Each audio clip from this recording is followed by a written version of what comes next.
ای که روزی همه خلق ز انبار تونه، آسمون ها و زمین کرده کردار تونه. ای همه نقش و نگاری که من دنیاهد، همه از پرتو یک جلوه دیدار تونه. افته و ای همه نوری که اتاوه و زمین، مختصر ذره ای از تابش رخسار تونه. ای همه او که به دریا چون هی موج زنه، چکه ای از کرم اور گهربار تونه. عاقلون هرچه کنن فکر و ابالن به خصون، اشتباه کردن پی جمله ز افکار تونه. هر که رهد از پی مقصور و به مقصود رسید، او نرهد و نرسیده جز رفتار تونه.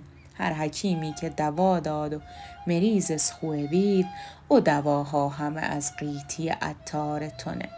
هرچه فردوسی و سعدی و نظامی گدنه، همه سون از اثر طبع درربار تونه. پیربون خلق و همه سال تفاوت کنن، غیر ذات تو که امثال تو چی پار تونه. عرش فرش کردی و قلیون نهادی گر لو، هرچه ورمونه کنن پوی همه آزار تونه.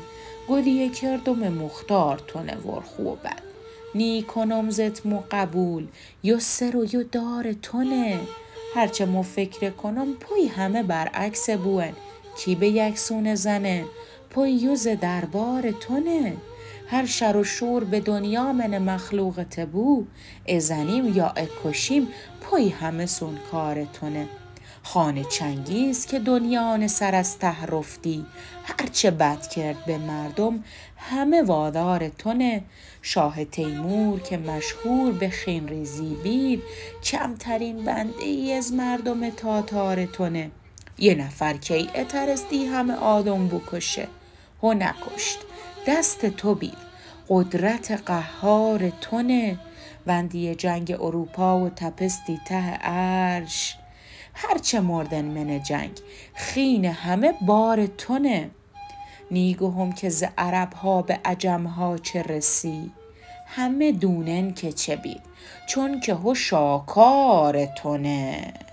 هر رسولی افرستی و کتابی داره، یا کرت یا کر گوت یا که جلودار تونه.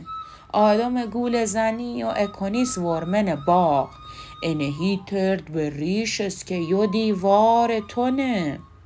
آبروس ابری سی دو سه کپ گندم و جو، سی چه گندم نخوره پیو چه سر کار تونه.